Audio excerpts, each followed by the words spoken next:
Hello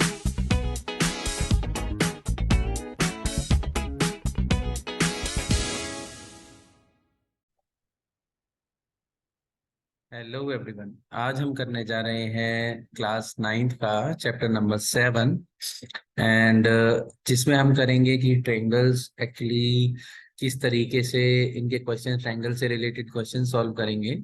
and दूसरी चीज इसमें बेसिकली हम बात करेंगे किस चीज की, हम बात करेंगे यहाँ पर कॉन्ग्रुएंसी की। किसकी बात करेंगे? कॉन्ग्रुएंसी की। ठीक है। तो जब हम बात करते हैं कॉन्ग्रुएंसी की, तो कॉन्ग्रुएंसी का मतलब होता है, सिंपल सी चीज है कि कोई भी दो शेप्स जो एग्जैक्ट सेम, कोई भी दो शेप जो एग्जैक्ट सेम होती हैं उनको हम कॉन्ग्रुएंट कहते हैं। जैसे अगर हम बात करें ट्रायंगल के केस में, ये हम अगर ट्रायंगल एक ड्रॉ कर रहे हैं, हमारे पास एक ये रहा और एक ये रहा। ठीक है। तो अगर हम ये कह दें कि आपका ये जो ट्रायंगल है A B C, P Q R, ये दोनों कैसे हैं? कॉन्ग्रुएंट हैं। क्या है? A B C is congruent to P Q R. अगर हम ये चीज कह देते हैं तो इसका मतलब ये होता है कि आपकी ये जो साइड होगी ए बी और पी क्यू, एक तो इक्वल होंगे। इनको हम बोलते हैं कॉरस्पॉन्डिंग साइड्स। क्या बोलेंगे? Corresponding sides. अब ए सी इस साइड है तो इस साइड वाली आपकी ये हो गई पी आर, तो हम कह सकते हैं A C is equal to P R. इसी तरीके से अगर हम ये साइड देखें बी सी क्यू आर, ये भी कॉरस्पॉन्डिंग है क्योंकि ये नीचे या नीचे, तो आपकी B C equal to Q R होगी। तो ये किस वजह से हो गई? कॉरेस्पॉन्डिंग साइड्स हैं। तो शॉर्ट फॉर्म में हम लिखते हैं सीपी सीटी। अब सीपी सीटी की फुल फॉर्म क्या हो गई आपकी? सीपी सीटी की फुल फॉर्म होती है कॉरेस्पॉन्डिंग। क्या चीज होती है? Corresponding part of congruent triangle. Triangle, ये चीज आपको याद रखनी है। अब इसके अलावा एक चीज और होती है, जैसे एंगल ये ऊपर वाला ये है तो ऊपर वाला एंगल इक्वल होगा। ये भी रिजल्ट में आता है अगर दो ट्रायंगल्स आपके कॉन्ग्रुएंट होते हैं। अब जैसे ये एंगल बी की बात कर लें तो ये एंगल क्यू इक्वल हुआ। एंगल बी किसके इक्वल हो जाएगा? एंगल क्यू के। और एंगल सी आपका जो है एंगल आर के इक्वल हो जाएगा। तो ये भी किस वजह से हो जाएगा? C P C T. तो ये तो रही बात कॉन्ग्रुएंट की। अब अगर हम कॉन्ग्रुएंट के सिंबल की बात करते हैं तो कॉन्ग्रुएंट का सिंबल है ये। जब दो ट्रायंगल्स कॉन्ग्रुएंट होंगे तो इक्वल टू और एक ये वाला साइन आप लगा देंगे, जिससे हम ये कह सकते हैं कि दो ट्रायंगल्स आपस में कॉन्ग्रुएंट है। ठीक है। तो अब पहली एक्सरसाइज जो हमारी 7.1 है, इसमें बेसिकली दो तीन कंडीशन है। एक कंडीशन आपकी ये है कि या तो आप क्या करोगे, अगर आपको दो ट्रायंगल्स प्रूव करने हैं, जैसे हम अगर इसी ट्रायंगल को ले लें, ए बी सी और ए डी बी को, दो ट्रायंगल्स को अगर आपको कॉन्ग्रुएंट प्रूव करना है तो कोई सी दो साइड्स ले लो। जैसे मैं अभी यहाँ ड्रॉ ही कर देता हूँ, ए बी सी और पी क्यू आर। तो आपको कॉन्ग्रुएंट प्रूव करने के लिए जो हम 7.1 की बात कर रहे हैं वहां पर कोई सी दो साइड्स ले लो, any two sides, any two sides. And दूसरा any one angle, any one angle. ये अगर आप इक्वल इनको प्रूव कर देते हैं, अगर आप इन्हें इक्वल प्रूव कर देते हैं तो then we can say that कि आपके ट्रायंगल्स कॉन्ग्रुएंट। ट्रायंगल्स कैसे हैं? कॉन्ग्रुएंट है। कोई सी दो साइड्स ले लो। और इसके अलावा आप ले सकते हो any two angle, any two angle. But ये चीज आपको याद रखनी है कि वो कॉरेस्पॉन्डिंग होनी चाहिए। एनी टू एंगल और एक वन साइड, वन साइड। जब आप एनी टू एंगल्स को इक्वल और एक वन साइड को इक्वल प्रूव कर देते हैं तो इसको हम बोलते हैं एंगल एंगल साइड क्राइटेरिया या फिर एंगल साइड एंगल क्राइटेरिया। ठीक है। और जब आप दो साइड्स इक्वल प्रूव करेंगे तो साइड एंगल साइड, ये कॉन्ग्रुएंसी के क्या कह सकते हैं हम, क्राइटेरिया होते हैं। कौन कौन से होते हैं आप नोट डाउन कर लें। एंगल एंगल यहाँ लिख दे रहा हूं, एंगल एंगल साइड, यानी कि आपके दो एंगल्स इक्वल हैं और एक साइड इक्वल है। दूसरी चीज एंगल साइड एंगल, ये भी वही सेम चीज है। एंगल, एक एंगल फिर एक साइड और फिर एक एंगल प्रूव कर दो इक्वल। तो ये कॉन्ग्रुएंसी का कौन सा क्राइटेरिया हो जाएगा? Angle side angle. तीसरा क्राइटेरिया होता है जब आप दो साइड्स लेते हैं, तो side angle side criteria of congruency. ठीक है। ये तो था आपके बेसिक्स, जिससे आपके जिसकी हेल्प लेके आप क्वेश्चन सॉल्व करेंगे एक्सरसाइज 7.1 के। तो चलिए सबसे पहले शुरू करते हैं क्वेश्चन नंबर 1। क्वेश्चन नंबर 1 में अगर आप देखें, ये ट्रायंगल अगर आप ले लेते हैं, ये वाला, दो ट्रायंगल्स आपको लेने हैं, यहाँ प्रूव क्या करना है? Triangle A B C is congruent to आपका जो है आ, आपका ट्रायंगल एबीडी है। तो वही चीज सबसे पहले क्या लिखना है? To prove. टू प्रूव में आपको यहाँ बस लिख देना है triangle A B C is congruent to triangle A B D. ये आपको प्रूव करना है। तो कोई बात नहीं, सिंपल है। मैंने क्या कहा, आप या तो कोई सी दो साइड्स ले लें या तो कोई से दो एंगल्स ले लें। ठीक है। तो चलिए अब देखते हैं इन ट्रायंगल्स में क्या है। अब अगर आप ध्यान दें, सबसे पहले अगर हम बात करते हैं किस ट्रायंगल की, आपके ए सी एम। ठीक है। ए बी और सी की बात करते हैं। तो ए बी सी में आप देखेंगे बेटा कि आपकी, और दूसरा ट्रायंगल कौन सा है हमारा? A B D. अगर हम इसको ट्रायंगल को ले लेते हैं, ये वाला ट्रायंगल, दूसरा ट्रायंगल हमारा ये ए बी डी। ठीक है। अब इन दोनों ट्रायंगल्स में देखो, आपको जो गिवन है ए सी ए डी के इक्वल है, तो एक साइड तो आपको मिल गई, A C is equal to A D, एक साइड मिल गई। और दूसरी चीज आपको गिवन है कि A B bisect angle A. क्या कह रहे हैं बेटा ये? कि A B bisect angle A. तो जब भी हम बात करते हैं बाइसेक्टर की, तो आपको एक चीज याद रखनी है कि जो भी किसी एक एंगल का या साइड का वो होता है बाइसेक्टर, तो वहां वो दो इक्वल एंगल्स में आपको डिवाइड कर देता है। तो यहाँ पर जो ए बी है, ए बी लाइन है, इसने आपके किसको डिवाइड कर दिया है? एंगल ए को। तो इससे हमें क्या मिलता है कि एंगल, आपका कौन सा एंगल ले लेते हैं हम? ये वाला B A C is equal to angle होगा सी ए बी। क्यों? यहाँ पर ए बी ए ये गिवन है बेसिकली, ये आप लिख सकते हैं that A B bisect angle A. ये चीज गिवन है आपको। ठीक है। अब आपको एक साइड और एक एंगल मिल गया, बट अब आपको क्या जरूरत है? या तो एक एंगल मिल जाए आपको, या फिर आपको क्या मिल जाए? एक एंगल या फिर एक साइड। तो चलिए देखते हैं, जस्ट इसको ध्यान से देखो, ये वाला पोर्शन और ये वाला पोर्शन। तो इसको अभी हम अलग अलग ट्रायंगल्स ड्रॉ करते हैं, अलग अलग ट्रायंगल्स ड्रॉ कर लेते हैं। तो अगर आप देखेंगे, एक ये हो गया, एक ये। ठीक है। बस नेमिंग्स आपको सेम रखनी है, नेमिंग्स आपको सेम रखनी है। मैंने बस उनको स्प्लिट कर दिया है वहां से। अब देखिए, ये क्या है? ए सी बी, ये साइड को देखना, और ये देखिए ए बी डी। तो अगर आप ध्यान से देखें, ये वाली साइड और ये वाली साइड है तो दोनों सेम ही, तो इक्वली होंगी, लेकिन दोनों अलग अलग ट्रायंगल का पार्ट है। So we can say that A B is equal to A B. A B is equal to A B हो गया। दैट मीन्स हमारी दो साइड्स हो गई इक्वल और एक एंगल इक्वल हो गया। तो हम कह सकते हैं that triangle A B C is congruent to triangle A B D. ठीक है। और कौन सा क्राइटेरिया लगेगा यहाँ पर? साइड, क्योंकि हमने एक साइड ली थी, फिर दूसरा हमने एंगल लिया है, और फिर तीसरी हमने साइड ले लिया है। तो साइड एंगल साइड क्राइटेरिया से। अब यहाँ पूछा है कि आप बीसी और बीडी के बारे में क्या कह सकते हैं। सो हम ये सिंपल सी चीज कह सकते हैं, BC is equal to BD. क्यों?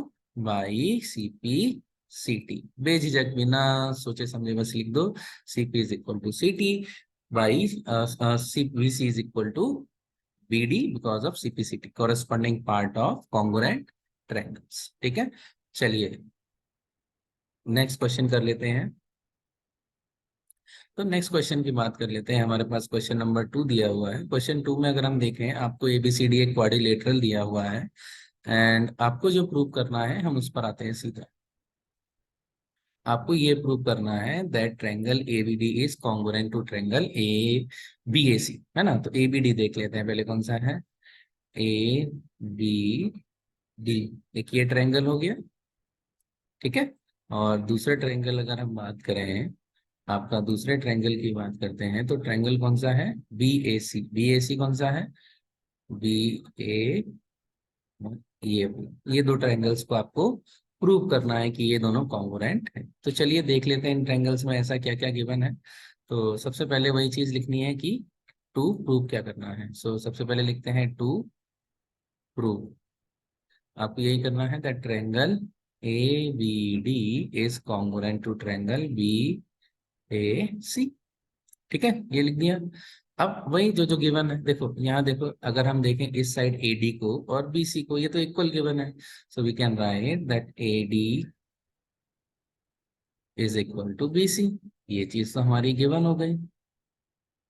दूसरी चीज क्या दी है आपको, अगर हम देखें ये वाली साइड AB, ठीक है, दोबारा देखो दोनों में रिपीट हो रहे हैं, यहाँ भी AB है और यहाँ भी AB है। सो हम लिख सकते हैं AB is equal to AB। अगर रिपीट होते दिख जाए, समझ जाओ, वो दोनों कॉमन आपको ले लेना, ठीक है। तो ये हो गई आपकी कॉमन। मैंने ट्रायंगल्स में ही आपको बताया है कि ट्रायंगल्स में ही रिपीट हो रही है। देखो साइड AB हो रही है और यहाँ भी साइड BA है लिखा है, तो AB इक्वल टू AB हो गई, ये भी कॉमन आ गया। मैं, आप चाहोगे तो ड्रॉ करके दोबारा से अलग अलग देख लो, ठीक है। अब एक एंगल ले लेते हैं। एंगल आपको गिवन है DAB। Angle DAB is equal to angle CBA, ये भी गिवन है। बस हो गया proof that triangle ABD is congruent to triangle BAC। क्यों, बिकॉज ऑफ आपका जो है side angle, side criteria, and by CPCT आपकी जो है BD is equal to AC हो जाएगा। किस वजह से, CPCT, ठीक है। और angle ABD equal to angle BAC because of again CPCT। बस इतना सा काम करना है और कुछ आपको करना ही नहीं है। चलिए क्वेश्चन थर्ड पे हम आ जाते हैं। थर्ड की अगर हम बात करें, आपको ये प्रूव करना है दैट कि आपकी ये जो CD जो लाइन है, कौन सी लाइन है, जो CD लाइन जो है बाइसेक्ट करती है AB को। तो एक चीज याद रखो, जब भी कोई लाइन किसी दूसरी लाइन को बाइसेक्ट करती है, तो इसका ये मतलब होता है कि दो इक्वल पार्ट्स में डिवाइड हुए हैं। किसमें पार्ट्स में डिवाइड हो गए हैं बेटा, टू इक्वल पार्ट्स में। जैसे मैंने ये लाइन ड्रॉ करी, ठीक है। अगर इसकी लेंथ हमारी है, मान लेते हैं 8 है, कितनी है, 8 यूनिट्स है। तो अगर मैं कहूँ कि हमने एक बाइसेक्टर यहाँ लगा दिया, सो दैट मीन्स ये 4 में हो जाएगा और ये भी 4। आई थिंक आप इस चीज से समझ गए होंगे कि बाइसेक्ट करने का क्या मतलब है। बाइसेक्ट करने का मतलब होता है टू इक्वल पार्ट्स में डिवाइड कर देना। तो अब अगर हम देखें यहाँ पर CD बाइसेक्ट AB लिखा है, तो CD कौन सी लाइन है, ये, ठीक है। तो यानी कि ये प्रूव हमें करना है कि ये वाली जो PO है वो AO के इक्वल है। अगर हम ऐसा प्रूव कर देंगे, तो हम ये ऑटोमेटिकली कह सकते हैं दैट CD बाइसेक्ट AB। कोई बात नहीं। तो सिंपल से अपने रूल्स पर आ जाते हैं। जो रूल्स हैं, सबसे पहले क्या करना है, टू प्रूव, लिखो दैट CD बाइसेक्ट AB। एक ये चीज हो गई, एंड बाइसेक्ट करती है AB को। तो इसका क्या मतलब हुआ, हमें क्या प्रूव करना है, that AO is equal to BO, ठीक है। तो ये हम तभी कर सकते हैं जब आप दो ट्रायंगल्स को कॉन्ग्रुएंट प्रूव कर दो। तो चलिए प्रूव करते हैं। अगर आप देखें, ये गिवन है BC is equal to AD, ये तो गिवन है। तो हम just we are writing BC is equal to AD। और अगर आप ध्यान से देखें, ये वाला जो एंगल है, ये वाला और ये वाला, दोनों 90 डिग्री है। So we can write OBC is equal to angle OAD। OB, ठीक है, क्यों, 90 डिग्री है। दूसरी चीज एक और देख लो, ये एंगल अगर आप देखेंगे और ये एंगल देखेंगे तो इक्वल है। So we can write BOC is equal to angle A O D. क्यों? यहाँ पर आप लिख सकते हो vertically opposite angles, B O A means vertically opposite angles.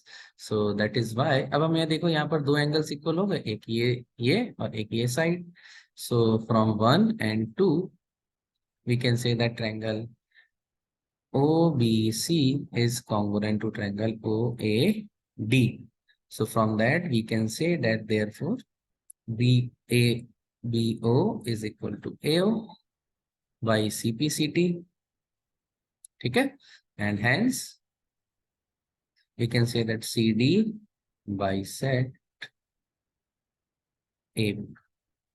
चलो ठीक है, ये हो गया तीसरा क्वेश्चन। चलिए हम क्वेश्चन नंबर 4 पर चलते हैं। क्वेश्चन नंबर 4 की बात करते हैं। ठीक है, सिंपल से क्वेश्चन हैं, ज्यादा इसमें कुछ करना नहीं है, आपको बस वही प्रूव कर देना है जो आपको दिया हुआ है, जैसे ये। और प्रूव करने के लिए सिर्फ वही कंडीशन है, आपको दो साइड्स ले लेनी है या दो एंगल्स ले लो, बस आपका प्रूव हो जाएगा।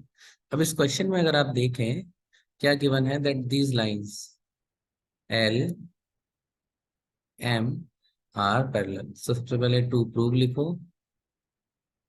टू प्रूव में क्या करना है दैट आपका जो है triangle ABC is congruent to triangle CD. ठीक है, ये प्रूव करना है।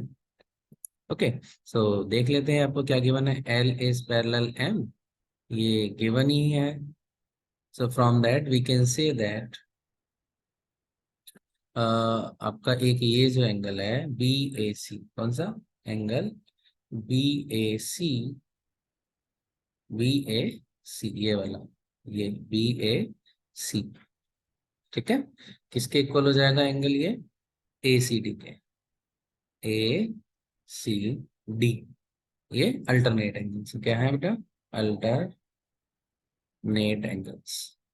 ठीक है, एक ये हो गया। और दूसरे की अगर हम बात करें, दूसरा कौन सा है आपका? दूसरा देख लो, सिंपल सा है, देख। अब ये हो गया। अब और कौन सा अल्टरनेट एंगल्स आपके आ रहे हैं? अगर आप ध्यान से देखें, ये वाला एंगल इसके इक्वल हो जाएगा, बस खत्म। Angle A C B is equal to angle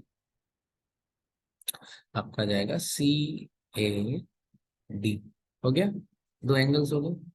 okay, अब अगर आप देखें इन ट्रायंगल में ए सी आपका कॉमन है। ठीक है, ए सी कॉमन है, देखो ना, आप देख लो इन दोनों में, एक ए यहाँ है, सी यहाँ है, सी यहाँ है और ए यहाँ है। तो A C is equal to A C, common हो गया। तीनों चीजें होंगी, दो एंगल और एक side. So we can say that triangle A B C is congruent to triangle C D A. और by C P C T बस यही प्रूव करना था, हो गया। और क्राइटेरिया क्या आ जाएगा? Angle angle side, complete. चलिए क्वेश्चन नंबर 5 पर आते हैं। तो क्वेश्चन नंबर 5 की जब हम बात कर रहे हैं, तो यहाँ आपको प्रूव करना है triangle A P B is congruent to triangle A Q B, ये प्रूव करना है। ठीक है, तो कोई बात नहीं, प्रूव कर देते हैं, ज्यादा इसमें सिरदर्दी नहीं लेनी है। देखो पहले तो ए बी आपके यहाँ कॉमन ही है, ए बी आपका कॉमन है, तो सबसे पहले यही लिखते हैं। A B is equal to A B, आपको ट्रायंगल्स में ही नजर आ जाएगा। ठीक है, दोनों जगह यहाँ भी ए है, यहाँ भी है, यहाँ भी है। अब एंगल्स देखते हैं, तो एंगल देखो, अगर ए, अब अगर एंगल देखेंगे तो A Q B is equal to angle A P B. A P B है, क्यों? 90 डिग्री है। एक तो ये चीज हो गई, और दूसरी चीज अगर आपको देखें, एक एंगल तो प्रूव हो गया, और दूसरा यहाँ देखो, एल जो है वो बाइसेक्ट कर रहा है, L bisect angle A. So that means therefore हम कह सकते हैं Q A B is equal to angle P A B. ठीक है, सो एक दो और ये तीसरी कंडीशन, तो we can say that angle A P B is congruent to triangle A Q B. ठीक है, and by CPCT BP is equal to B Q. ठीक है, सो बाई सीपी सी।